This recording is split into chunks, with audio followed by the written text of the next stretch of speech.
Hello and welcome back to the channel everyone, I'm your host Gyro, and today I'd like to share with you my Reaper Summoner build in progress for Path of Exile Expedition League 3.15, made for absolute beginners and casual players of the game. This build is unfinished, but already extremely exciting and powerful, so I hope you'll enjoy it and subscribe for more similar videos if this format happens to be your cup of tea. I encourage you to sit through the whole video to take in all of my very intentional points and disclaimers, but if you are impatient and would like to take your chances, just use the timeline of the video or table of contents in the description. This video covers specifically Reaper skill overview, leveling before you get Reaper skill, Reaper playstyle change once you get it, gear and gems, passive skill tree direction, Ascendancy, and pros and cons. I will give you a build development direction or a vector that I'm placing my bets on right now and that I intend to keep going ahead with in this build. So you could follow this provided vector or choose your own adventure. It is really up to you. So point number one, Reaper skill itself. It's a new skill added in Expedition League 3.15 that summons one powerful minion that becomes your personal bodyguard and mercenary that you point out targets to. Reaper looks amazing, dashes around and uses different slashing attacks that cause a lot of instant damage and inflicts bleed effects on the targets too.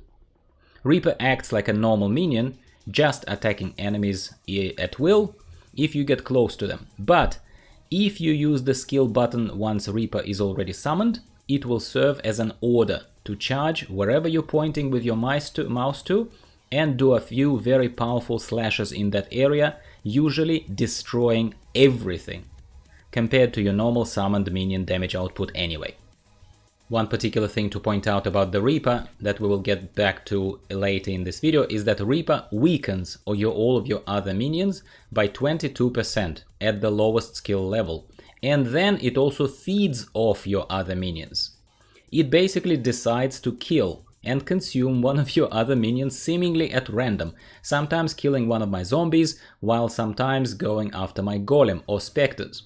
That makes the gameplay less trivial, more interesting, but also a little bit more complex, to point this out straight away, but we will discuss it in depth a little bit later in the video. Point number two, leveling before you get Reaper, and you get it around level 40. It's a fairly long leveling journey for a beginner of Path of Exile in a much harder League 3.15 that Expedition League happens to be, due to damage buffs and overall nerfs to many abilities that most classes experienced in the game. You will probably struggle a little bit very early on, being very skinny and having only 3 zombies to help you out with. But once you get Raging Spirit skill around level 5 or 6 and Phantasm support gems around the same time, your life will improve and you will keep plowing ahead slowly but steadily, as I've already demonstrated to you in my previous video about the easiest 3.15 League starter builds. I encourage you to watch it if you haven't already. At these stages of the game, before level 40, you'll go for minion volume. In other words, you will aim to summon as many as you can and flood the battlefields with as many minions as possible, which will be zombies, raging spirits and phantasms to start with. Then you will add skeletons to the mix as soon as you get that skill gem around level 12, if I'm not mistaken. That's your classic Summoner Witch composition that gets further augmented usually by golems and specters of your choosing. Since this is a Reaper Summoner build variant, I won't dwell too long on how to play a non-Reaper Summoner build, and I will just instead direct you to one of my earlier videos from the previous Ultimatum League 3.14, where I've spent quite some time detailing my Laser Spectre Summoner build, which by the looks of it wouldn't have changed at all that much in this Expedition League 3.15. You can find that video and a link to it in the description below. Now point number 3, Reaper playstyle change once you get the skill. It's actually quite substantial. As I said earlier, you get Reaper around level 40, not as a quest reward, but by buying it from Clarissa in San. At least that's where I think I got mine from. As I've described Reaper skill to you already quite in a lot of detail, here I'll only elaborate on the fact that you now prioritize using Reaper as the main hammer of your damage output, so to speak, not relying as much on your other summons, other than using them as food for your Reaper. Specifically, I've almost stopped using Raging Spirits and Phantasms at this stage, simply keeping my meat shield zombies and my carrion golem up at all times. Occasionally adding the flood of short-lived skeletons to the mix when the area is full of monsters and extra minions are good to keep the enemies further away from your skinny self. Reaper does a metric ton of damage, plus looks extremely fun to use on the battlefield like a lightning-fast ninja hitman you put in different directions and then see them dash there and destroy everything in a couple of swings. I've experimented with giving Reaper Fortify support gem that protects it more in melee range against tougher and higher level mobs, which obviously makes it lose less health, which in turn means that it will not eat as many of my minions to heal itself too often. It worked fine, and I've actually taken Fortify support away, as you will see shortly, to replace it with damage boosting alternative. But I will keep Fortify support in mind for later in the game as I get gear with more linked sockets and the mobs get tougher on the end game Atlas maps that I'll inevitably reach soon enough. Now, speaking of skill gems, let's talk about gear and skill gems.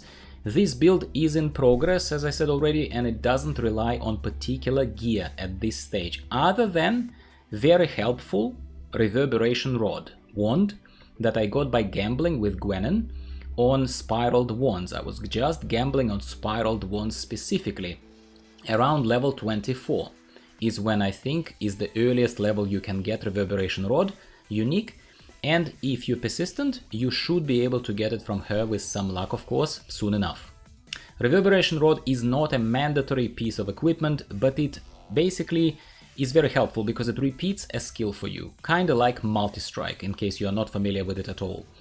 And at level 24, while you still don't have access to Spell Echo support gem, it's a rather massive DPS boost, and it helped me a ton to summon a lot of Raging Spirits supported by Phantasms and boosted other minion damage support or minion speed, which basically makes this whole little swarm of short-lived minions very, very effective, in my opinion. My Reaper support gem composition is not optimized yet at this character level 60, but it should give you a very good idea of where I'm heading, you know, and how you can develop this build yourself. Reaper is a physical damage entity. It's not a caster, so it would benefit from physical damage support gems such as Multi-Strike support, Cruelty support, Minion speed support, and if you can fit a couple of extra gems into your gear slots, obviously, as I already said, Fortify support for survivability and something like Maim support possibly. I have zombies and specters summoned here with minion speed and minion damage, unsurprisingly, so that's my support gems of choice. And my skeletons are supported currently by Fortify, life gain on hit, yeah, it's kinda useless, I know, but that's all I had spare at that stage when I was setting this up. And I also added Maim support almost for leveling of the gem rather than to help this particular setup. My Carrion Golem is particularly unsupported at the moment, well, obviously not counting the Arcane Surge gem that I'm leveling once again here in the progress of this build at this stage. For the moment, for the movement, I am using Frost Blink as a very basic layer of defense. I'm using currently also unsupported Flesh and Stone Aura, running around in sand stance obviously. Passive skill tree. Speaking of the build, where it's headed and stuff like that, let's take a quick look at my passive skill tree, and I'll do my best to include the link to the Path of Building paste bin import in case you know what it is, and in case you're after that, check out the description of the video once again for that detail. You can start this build as a witch, naturally, searching for minion nodes and taking the key ones. First, I was heading towards kind of the left edge of the skill tree, with notable points being Lord of the Dead, Enduring Bond, Sacrifice, Spiritual Command, and finally reaching the leftmost nodes of Righteous Army and Redemption. I take the increases of my own maximum life and resistances wherever I can, otherwise boosting minion damage, attack speed, life and accuracy. Once this is filled out, I am moving towards upper areas of the passive skill tree, taking extra damage reduction, mind over matter node on the way, because it's almost always very helpful for skinny builds such as the Witch. Heading towards the nodes like Fearsome Force and obviously Death Attunement. Once that's done, I'm going back and starting to head south, like towards the bottom areas of the skill tree, intending to take the nodes like Indomitable Army and Aligned Spirits. Otherwise, as I said already, just look for taking any boosts of your life and mana pools, as general weakness of Witch builds is that they are way too squishy and die from some random splash damage that can't be stopped. So you do need to try and be a bit thicker. That is my on-the-spot advice to you, my friend. Speaking of Ascendancy, unsurprisingly, your Ascendancy choice will be Necromancer. First, you'll take Mindless Aggression to boost your minion damage output quite massively. Then, I personally went for the Bone Barrier to get this wonderful survivability boost that Witch needs very desperately. The Bone Armor of level 20 skill that you get from this Ascendancy node makes a huge difference in my opinion in tight spots, and I heavily rely on it. During the next run of the Labyrinth that I'm yet to undertake, I am going to finish off this minion focused part of the Ascendancy tree, taking Unnatural Strength. Now let's talk about the pros and cons of this build. I love summoner builds, as you could have seen from my earlier videos covering previous Ultimatum League 3.14. My earlier summoners were fun, usually Spectre based, semi-passive gameplay of walking around and letting my minions kill everything. The biggest con of those previous summoner builds was that I overinvested into minion power and support, leaving the Witch itself quite skinny, with rather unacceptably low life pool for mid-range Atlas maps clearing, so you start feeling it towards tier 4, tier 5, tier 6 maps, where various AoE effects or something else like bleeds or like chaos damage will kill you or feels like almost instantly. This con remains a concern of mine for this build in progress in 3.15 League, where the environment is harder, especially if you are a true beginner of the game, you will also fall into that trap, so I would like to pre-warn you about it. Another con we're looking at with the Reaper summoner is, in my opinion, vastly increased amount of minion management that's required compared to the previous semi-passive builds where minions kinda took care of themselves. Here we need to direct the Reaper quite proactively, keep resummoning minions that Reaper has eaten, while contributing to the damage with active minions of things like Raging Spirits, for example. That's an active cast for you as a Witch. If you of course want to keep those as part of your active arsenal going forward, and if you want extra damage, then you would want to do that anyway, right? I'm still determining the best way to play this build myself at this stage, trying to focus more and more on the Reaper. The massive pro of this new build variant featuring Reaper is substantial damage increase to output. Increase to damage output, massive bursts of damage from the Reaper, and a lot more targeted way to attack certain map areas and clusters of mobs. We could do that before with the Predator support gem to an extent, but it was still very different, and Reaper is a very fun breath of fresh air, absolute powerhouse of a minion that we, I think, needed quite desperately as Path of Exile summoners, just to have a bit of a more fun ways to play the game. To wrap this update on build in progress up, I'd say that even though Reaper made my life as a Summoner Witch player much busier, with extra minion management required, the build itself and time in the game with this build became a ton more fun than it's ever been before. Massive output of devastating damage compared to the small bites that my minions used to do, comparatively.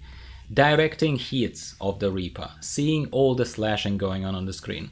It's all very different and feels like a very different build to what I'm used to when I build my summoners in Path of Exile in any of the previous leagues, and I do that very, very frequently. I'm enjoying it. I'm enjoying it quite a lot. Time for you to let me know, my friend, what do you think about Reaper Summoner Witch build variants? Have you tried one yourself? Or did what I show you today make you excited and wanting to try the build for yourself? Your comments are always welcome. I look forward to exchanging impressions with you going forward and checking out how Reaper plays out in the end game for me, as well as some other builds that I have my eyes on. I will wrap up this video saying goodbye for now, encouraging you to subscribe for more similar videos if you haven't already, and I'll be speaking again with you about something Path of Exile or Final Fantasy related very soon. See you later, my friend. Bye bye.